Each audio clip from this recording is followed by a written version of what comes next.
Warahmatullahi wabarakatuh. Di sini kami kelompok 1 IKMC akan mempresentasikan mengenai McGregor's teori X dan Y. Ikut anggota dari kelompok 1. Oke, next yaitu pertama sejarah McGregor's teori X dan Y. Next. Untuk biografi McGregor sendiri, McGregor adalah seorang psikolog sosial dan profesor manajemen di MIT, tepatnya di Sloan School of Management.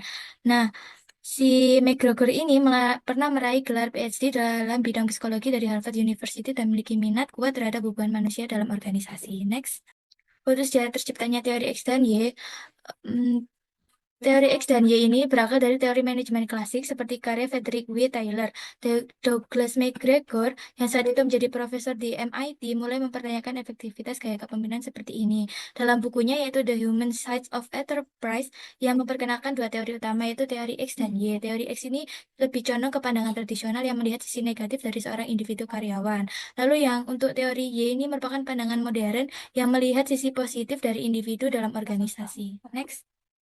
Teori X, untuk teori X sendiri adalah teori X sendiri yang seperti yang saya sebutkan sebelumnya. Teori X berpijak pada pandangan pesimistis terhadap motivasi dan perilaku manusia dalam bekerja. Adapun tiga asumsi dasar dari teori X ini yaitu pertama, rata-rata individu membenci pekerjaan dan akan berusaha menghindarinya. Lalu kedua, untuk membuat mereka bekerja, manajer harus memaksa, mengendalikan atau mengancam mereka sebagai hukuman. Tiga, karyawan lebih suka diarahkan, menghindari tanggung jawab, serta memiliki kebutuhan tinggi akan keamanan. Next. Untuk manajemen teori sendiri yaitu ada tiga. Yang pertama ada sistem pengawasan ketat, lalu ada skema hukuman dan hadiah atau carrot and stick, dan terakhir yaitu struktur organisasi yang hierarkis. Next. Selanjutnya untuk kelebihan teori X, yaitu bekerja untuk memenuhi kebutuhan diri sendiri, fokus pada pencapaian tujuan organisasi, lingkungan kerja memiliki peran dan tanggung jawab yang jelas, atasan memiliki kontrol dan pengawasan yang kuat dalam lingkungan kerja, cocok dalam lingkungan kerja yang memiliki pekerja dengan motivasi rendah, dan atasan dapat melihat dan mengontrol langsung perkembangan bawahan. Next. Lalu untuk kekurangan teori X, yaitu gaya kepemimpinan lebih otoriter, memiliki pengawasan yang ketat terhadap bawahan, pekerja cenderung memiliki lingkungan kerja yang tidak bebas, pekerja cenderung malas karena terbiasa diarahkan, pekerja tidak dapat membuat keputusan sendiri, hasil kinerja akan bersifat jangka pendek, pekerja memiliki loyalitas yang rendah, mengharapkan imbalan atau balasan dalam setiap pekerjaan yang diberikan, pekerja cenderung memiliki semangat kerja yang rendah, dan kebanyakan pekerja sekali mempunyai kreativitas dalam memecahkan masalah organisasi. Next. Selanjutnya ada teori Y. Untuk definisinya, teori Y itu lebih ke positifnya daripada teori X, dan itu berasumsi bahwa kebutuhan yang lebih tinggi didominasi oleh individu. Teori Y memiliki 4 asumsi positif antara lain, karyawan menganggap kerja sebagai hal yang menyenangkan, karyawan akan berlatih mengendalikan diri dan emosi untuk mencapai berbagai tujuan, karyawan bersedia belajar untuk menerima bahkan mencari tanggung jawab, dan yang terakhir karyawan mampu membuat berbagai keputusan inovatif yang diedarkan ke seluruh populasi. Next. Selanjutnya ada manajemen teori Y. Yang pertama di sini ada gaya kepemimpinan, yaitu bersifat demokratif atau partisipatif. Manajemen memberikan kebebasan karyawannya untuk menyampaikan masukan dan saran, dan juga komunikasinya bersifat dua arah. Lalu ada kebebasan otonomi karyawan.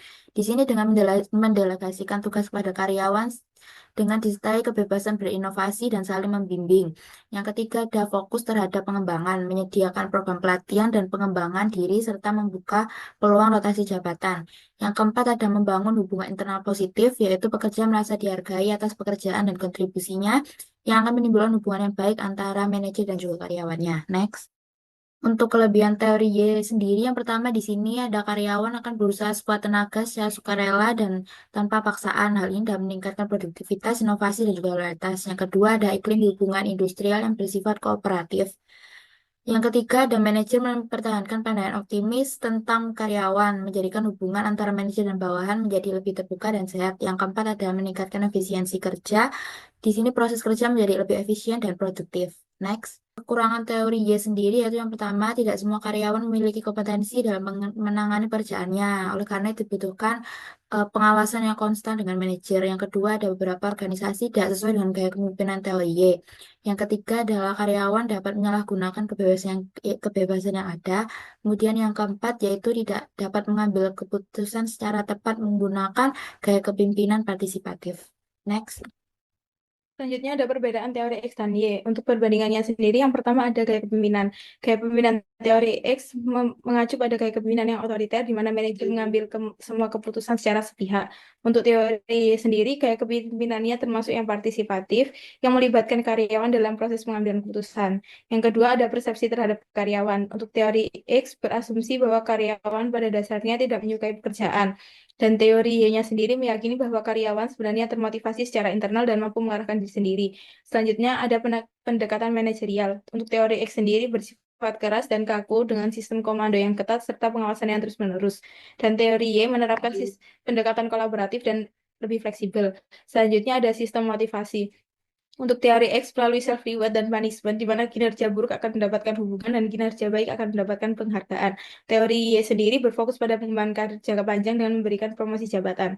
Untuk aplikasi dalam lingkungan kerjanya sendiri, teori X cocok diterapkan pada lingkungan kerja yang bersifat rutin dan beresiko tinggi, sedangkan teori Y lebih efektif untuk lingkungan kerja yang kreatif dan membutuhkan inovasi. Untuk implementasi dalam kehidupan sehari-hari ada di keluarga teori X.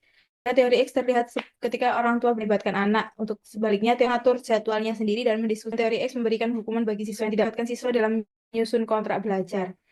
Selanjutnya ada di masyarakat, kepala desa menganut teori X akan membuat banyak peraturan ketat, sedangkan kepala desa justru menentukan program membentuk tim sukarela.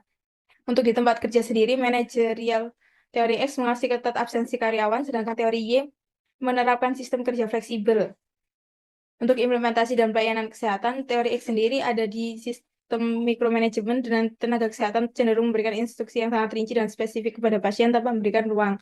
Lalu ada sistem pengawasan, penggunaan CCTV dan monitoring yang ketat di ruang perawatan sehingga pasien merasa tidak nyaman. Untuk komunikasinya dilakukan satu arah, perawat atau dokter mendominasi percakapan tanpa mendengarkan masukan, keluhan, atau pertanyaan pasien.